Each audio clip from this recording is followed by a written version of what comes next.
on this afterwards, as the storm broke around your head, you must have been thinking, well, I wonder whether that was really complying with the guidance. That must have occurred. So, Bernard, forgive me, but I've got to correct you on a point of a technical point. After June 24th, 2020, the guidance was changed so that the objective was to maintain social distancing at 1 metre with mitigations where 2 metres were not viable. I'll come to that.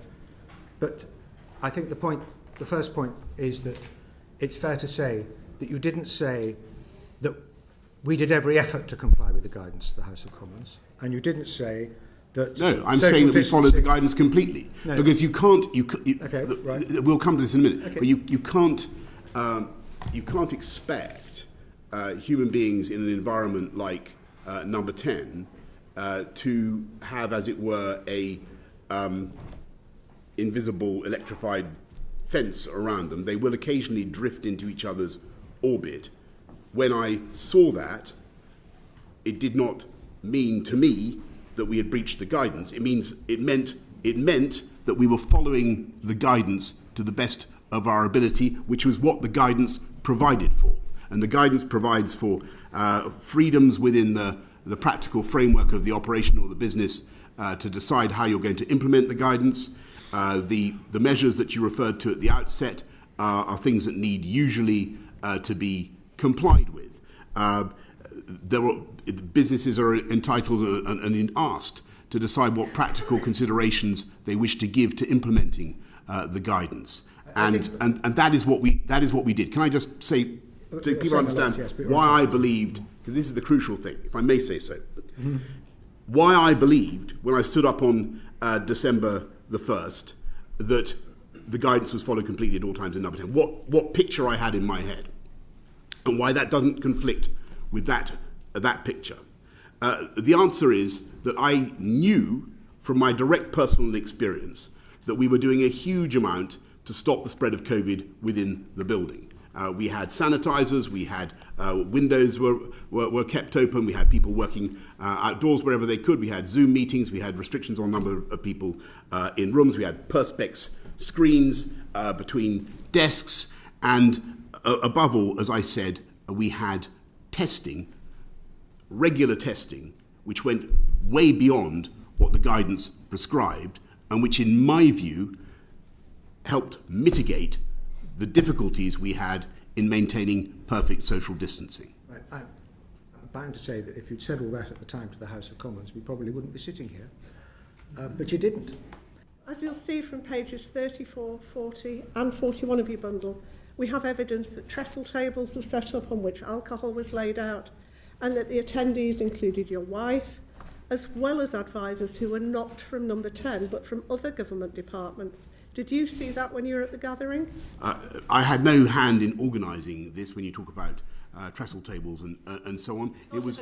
And there's no prohibition. Mr. Johnson, sorry. Permit me, if you would. Is that she was not asking whether you organised the trestle tables with the alcohol on it. She was asking whether you saw the trestle tables with the alcohol. I did see. I don't remember what exactly was on the trestle tables. I remember going around and thanking staff for what they were doing during COVID. Now, it is perfectly possible that my wife was in the garden as well, but she was entitled to be there. And she certainly didn't receive a fixed penalty notice for that event, and nor did I. You'll also see from page 34 of your bundle that Lee Kane said he briefly attended the gathering, and that in his view it's clear from observing it that it was a purely social function. Did you share that view? No, and that's certainly not what he said at the time, because if he thought that it was purely social and therefore against the rules, it is inconceivable that it would have gone ahead. The Metropolitan Police have confirmed that fixed penalty notices were issued in relation to that gathering, so we know it breached the COVID regulations. We know that you knew what the regulations were, and we know you were in attendance.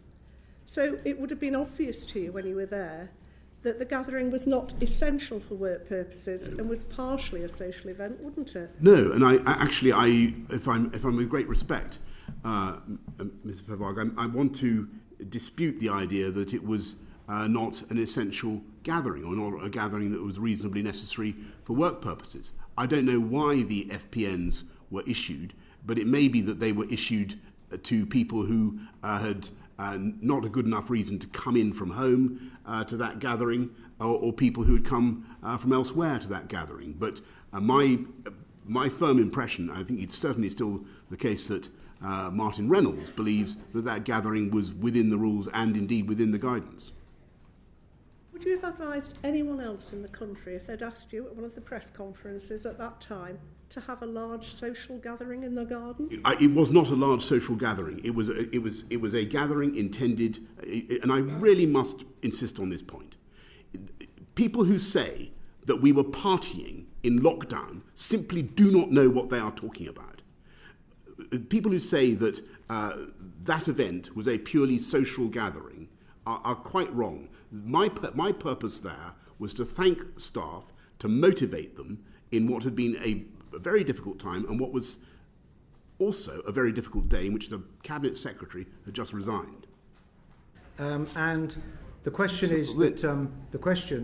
is about what the guidance actually says. And I noticed you taking a little advice at that point on the question of the guidance. Can I just read to you, it's on page 6 of the bundle, what the guidance actually says. You must maintain social distancing in the workplace wherever possible.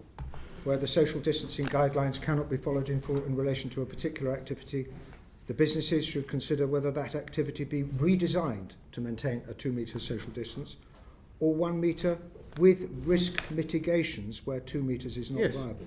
And the mitigating actions include using screens or barriers to separate people from each other.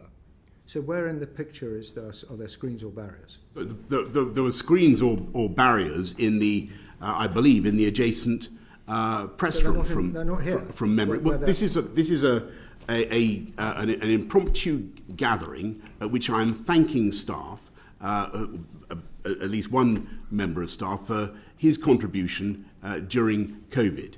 I believe it was an important part of my job to do that. That was the best place to do it. I accept that perfect social distancing, Sir Bernard, is not being observed, but that does not mean that what we were doing, in my view, is incompatible with the guidance. The guidance specifically allows for workplace freedoms to decide how to implement it, and the operative conditional is where possible.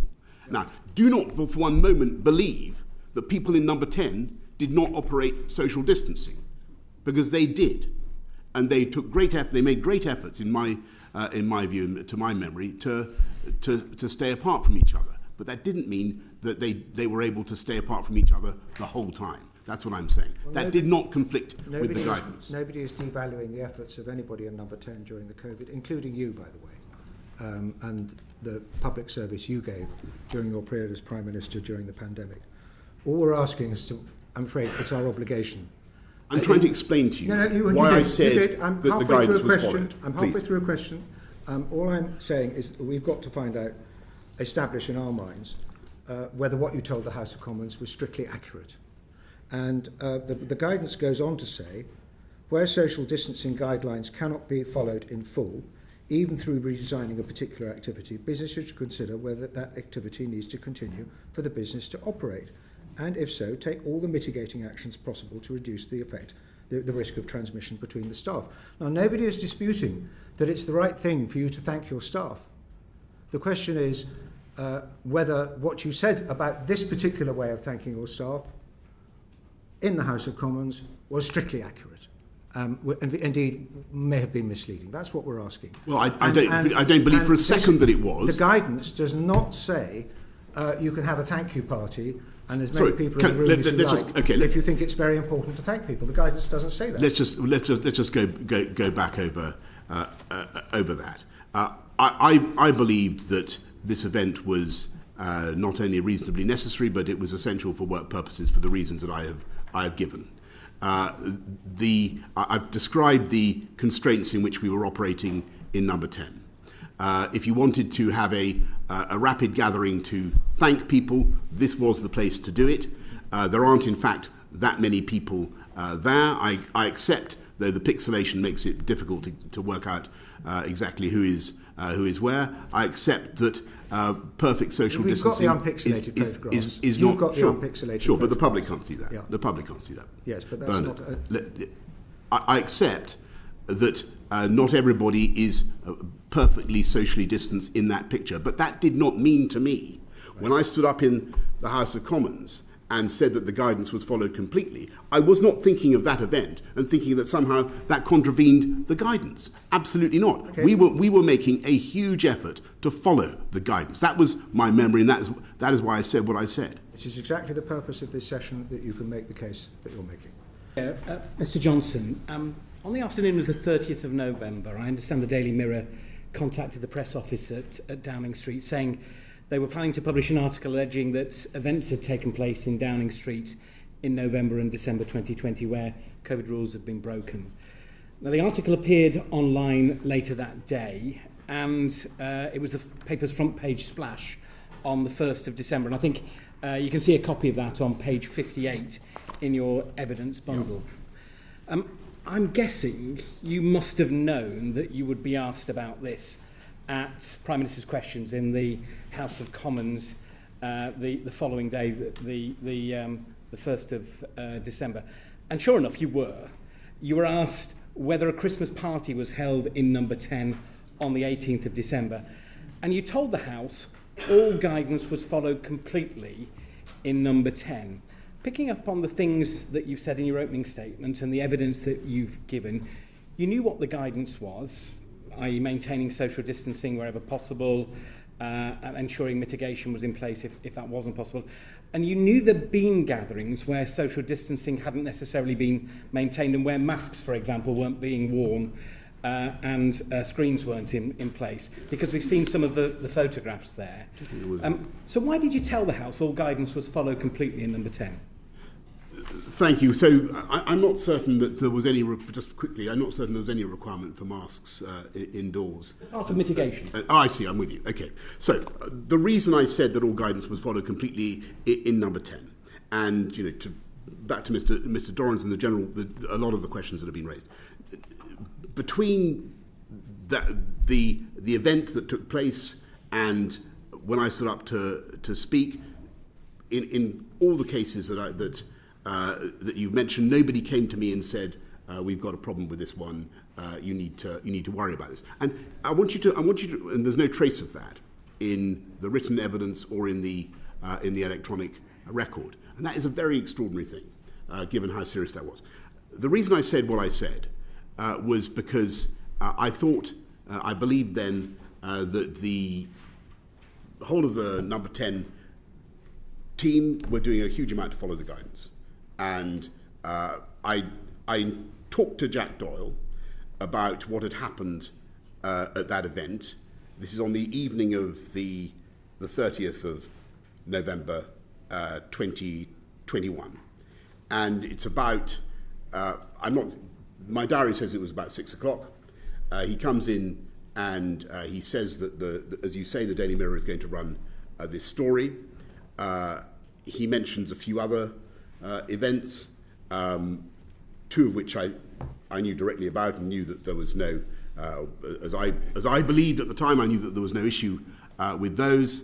The other was something, I think it was something to do with an event at CCH, a Conservative Central Office, I knew absolutely nothing about.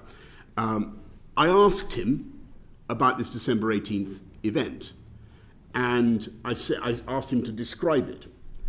And bear in mind everything I've said about that evening, which was a horrendously busy and difficult evening, and we'd had a long COVID-O to discuss what to do with the Kent variant. He told me that it was within the rules. He said that people were sitting at their desks, drinking, admittedly, but that was not banned. That was under any of the either the rules or the guidance. It was not prohibited. It was regular, I'm afraid, for people to drink on Fridays. And I concluded that it sounded to me as though that event was within both the rules and the guidance. And that fortified me in what I stood up to say the following day. As it happens, when I said the guidance has been followed completely during number 10, which is actually what I said. I was misremembering the line that had already been put out to the media about this event, which was COVID rules were followed at all times. But you've got to understand that I didn't think that there was any real distinction from the public's point of view between the rules and the guidance, in the sense that, or our observance of, let me put it this way, I didn't think that the public would make any, they would expect us to follow the guidance as much as the rules. That's why, and so even though I'd said something slightly different, I still believed it was true. Can I just, if you said something slightly different, can I ask you, why didn't you correct the record then? Because that would have been an obvious thing to do. No, okay. And I understand the point you make. There is confusion between guidance and rules, but you could have corrected the record at that point. Well, I didn't think there was any appreciable difference, because it was our job to follow the guidance as much as to follow the rules. And my view, as I've said repeatedly to the committee this afternoon, is that I believe we were following the guidance. And in spite of the pictures that we've all looked at, which seem to show a lack of perfect social distancing, I believe that what we were doing was in conformity with the rules, certainly it was for the period I was there, and I believe that the behaviour was reasonable given the constraints of the building, and therefore in accordance with the guidance. So that's what I said. I said. Can we move on to examine the compliance with the COVID rules at this gathering? As we heard in the clips earlier, you told the House the rules were followed at all times, so you must have thought the gathering was reasonably necessary for work purposes, as was then required by the regulations. We know that the gathering attracted fixed penalty notices. So in fact, the police have judged that it broke the rules. Why did you think it was within the rules? I thought it was essential for work purposes, or at least reasonably necessary for work purposes, because for the reason I've given, Sir Bernard, that November the 13th was a day in which two senior officials, senior advisors in government, had left their jobs in very, very difficult and challenging circumstances. And it was necessary to steady the ship.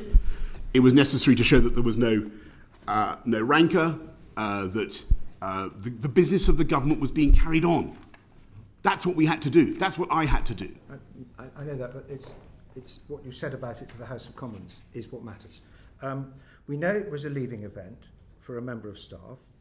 The photographs we've just seen do not seem to show any actual work being done.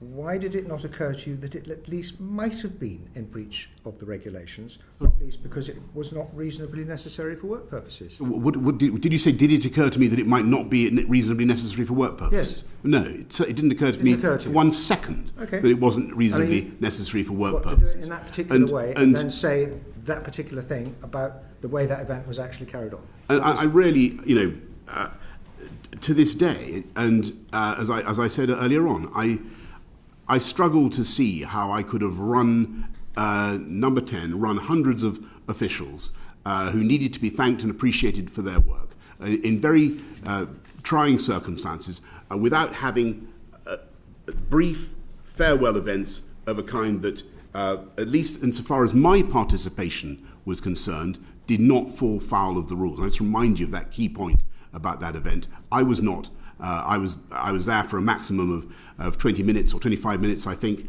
I gave a short speech. Could I cut in at what this I did point? was not found to have been in Mr. Johnson, breach of the rules. could I cut in at this point? Because how long you were at the gathering is not a question I understand that Sir Bernard is asking you. And while I'm interjecting, you raised the question of imperfect social distancing. Social distancing, hands, face, space, which is the spaced part, is either 2 metres at this time, or it's 1 metre with mitigations. 2 metres where Bernard, possible.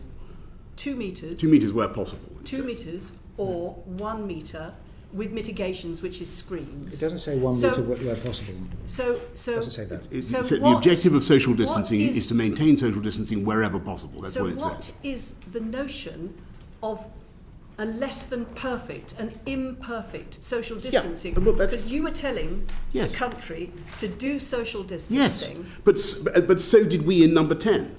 Thank you, Chair. Good afternoon, Mr Johnson. Thank you very much for coming before this important inquiry. I'm very grateful. Could I invite the team to place up slide number 8, please? Mr Johnson, as we've just seen on the screen, on the 8th of December 2021, in your opening remarks at Prime Minister's questions, you told the House that, and I quote, "I've been repeatedly assured since these allegations emerged that there was no party and that no COVID rules were broken." In response to subsequent questions, you said that, quote, "I've been repeatedly assured that the rules were not broken." And again, quote, "I've been repeatedly assured that no rules were broken." Now, these quotes which are on screen are also at pages 64 to 65 of your evidence bundle. Thank you. Mr Johnson, may I ask, did any government law officer or any member of the government legal department, such as the Attorney General, Solicitor General, or any one of the hundreds of solicitors and barristers that work for the government, did any one of those give you the assurance? Thank you very much, Mr Costa. Well, no, the short answer is no, they didn't, but nor did I seek assurances from them, nor did I claim that I had. I don't think I claimed at any stage that I'd received assurances from law officers or legal representatives. The people that I said, the people who had given me the assurances, there were more than one, and it was indeed on more than one occasion. And so, would it be helpful if I told you why I said I was repeatedly assured? Mr Costa ask his questions and then Fine. just follow the course of his questioning, if you would. Very Of course. interested to hear, of course, your full responses. Can I ask, did the head of the civil service, Simon Case, or any other career senior permanent civil servant give you these assurances? Well, it follows from Martin Reynolds' evidence that he thought that the rules had not been broken. If you look at what he has to say, I don't remember being specifically assured by any senior civil servant about the rules or the guidance within Number 10. But the interesting thing is that, to the contrary, nobody gave me any contrary. We'll come to that in a moment, if we may. Thank you. In paragraph 90 of your very helpful written submission, you say that the assurances were given to you by Jack Doyle and James Slack. That's right. Their statements confirming this are on pages 70, 72 and 75 of your evidence bundle. Yeah. Now, they are both individuals you had personally appointed to the position of Director of Communications at Number 10. They were political advisors who dealt with the media. Why did you rely on an assurance from political advisors rather than, as I've mentioned, a permanent civil servant, or more importantly, a government lawyer? So here's the simple answer is that when I needed to discover what had happened, or whether the rules were broken, I went first, of course, or I asked first the senior advisor who was there, and that was Jack Doyle. The following week, you can see that Jack Doyle says that he confirms that he says in a WhatsApp to me, you can say, I've been assured that there was no party and no rules were broken. So he says that again to me. I also then rang James Slack, and both Jack and James Slack are people I have the utmost regard for, and I believe they would be completely straight with me about what had happened. And they both said that the rules had not been broken. And the reason I didn't ask a lawyer or another senior civil servant is because they were the people who'd been there. Yes. And they were the direct, they could give a view about the legality of that event that I didn't think a non-eyewitness would be able to do. Okay, well, thank you very much indeed for answering my questions this afternoon. Thank you, Mr. Johnson. Could I just put a point to you? Because I, along with my colleagues, was in the House at the time when these assurances were given. And we took them to be serious assurances. You told the House you'd receive assurances.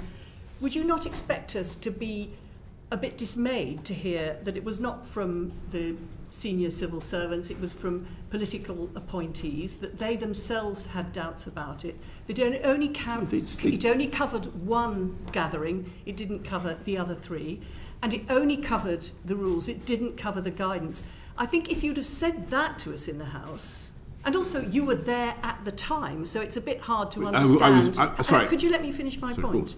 You were there at the time, so it's a bit hard to understand what the nature of an assurance is when you have been there and seen it with your own eyes. I mean, if I was going at 100 miles an hour and I saw the speedometer saying 100 miles an hour, it would be a bit odd, wouldn't it, if I said somebody assured me that I wasn't, because it's what you've seen with your own eyes. Yeah, with great so respect. do you actually think that we would be entitled to be a bit dismayed about the flimsy nature of this assurance when we took it at face value that these assurances amounted to something, and it looks from what you've told us in answer to Mr. Costa's questions that they did not amount to much at all? No, so first of all, I think, with great respect, Chair, if you're talking about the December the 18th, 2020 event, I don't know, there's some confusion. I was not there. That's one of the three. I was not others there. You were there. And if you look at the statement that I made in the House of Commons, and because this was the relevant issue, because the Allegra video related to the December the 18th event, the Leader of the Opposition's questions the previous week related to the December the 18th event, I was answering about the December the 18th event, because that was the matter in question. I had received, as I said, repeated assurances by different people and at more than one occasion and more than one person that the event was in accordance with the rules. And I had that both from, as I said, Jack Doyle and James Slack. Now, the question that I think the committee is trying to unpick is that a good enough assurance? Is it good enough to rely on the Director of Communications and the former Director of Communications about one event, no matter how eminent they may be? And I think the answer is yes. He himself had doubts. I think, no, sorry, forgive me. He offered, that's not correct, Chair. The Director of Communications, Jack Doyle, did not say at the time that he briefed me about the December the 18th event that he had doubts about whether the guidance was followed. He did have doubts. Can I just ask... Sorry. Where's your evidence for that? It's in the WhatsApp. Sir Bernard is going to continue this question. Sorry, can I just say, he did not express those doubts to me. He did not express those doubts to me. He had doubts. The person whose assurances you were relying on only gave assurances in relation to one gathering, not the others. Only gave assurances of the rules, not about COVID. It was a line. Chair, I was being asked about the one gathering. The Leader of the Opposition, you played his clip just now. That was, everybody saw it. He was asking about, he said, was there a party in which loads of people came to a Christmas party in Downing Street last year? That was the question. That was then, when I said that the guidance was followed completely at all times, that was then called into question by what Allegra Stratton had to say. So we immediately instituted the inquiry by Simon Case, but that remained the point at issue. The point at issue was what had happened on December the 18th. And really, if the committee is going to say that I can't rely on the advice of senior people like Jack Doyle and James Slack, who had the advantage of actually being there, then it's really going to make it very difficult for government to be carried on. You say, I see no great vice in that is relying on the assurance of Mr. Doyle, who was an appointed political advisor, not a professional civil servant, not an impartial... Like Sue Gray. Well, we're not relying on Sue Gray's evidence in this inquiry. The obligation not to mislead Parliament is a very serious obligation on any member of Parliament, let alone a minister. And it requires the MP or the minister to take due care, doesn't it? Yes. Yes.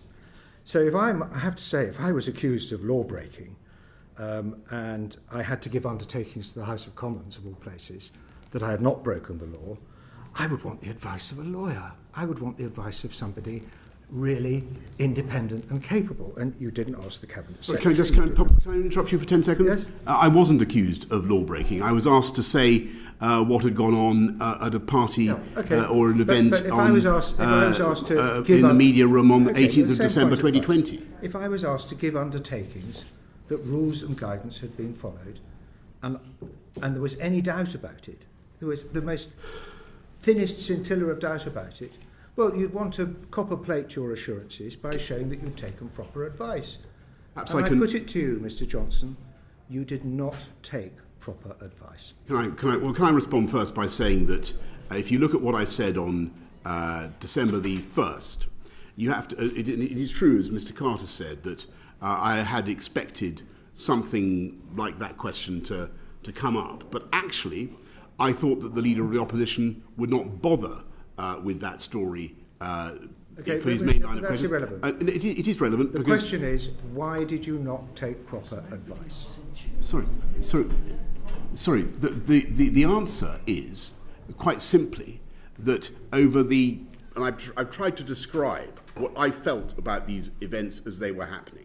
Nobody raised with me or had any concern before I stood up on December the 1st about those events. You did not ask. I did say, this is complete nonsense. I mean, complete nonsense. I asked the relevant people. They were senior people. They'd been working very hard. They gave Jack Doyle gave me a clear account of what had happened. The Cabinet Secretary. How the Cabinet Secretary wasn't there? Sorry, you're wrong, because I did ask the Cabinet Secretary. And I did ask the Cabinet Secretary to conduct an inquiry on the 7th of December. Not about whether your undertakings to the House of Commons were correct. But of course that was what he was... We can move on. Can we turn to Charles Walker?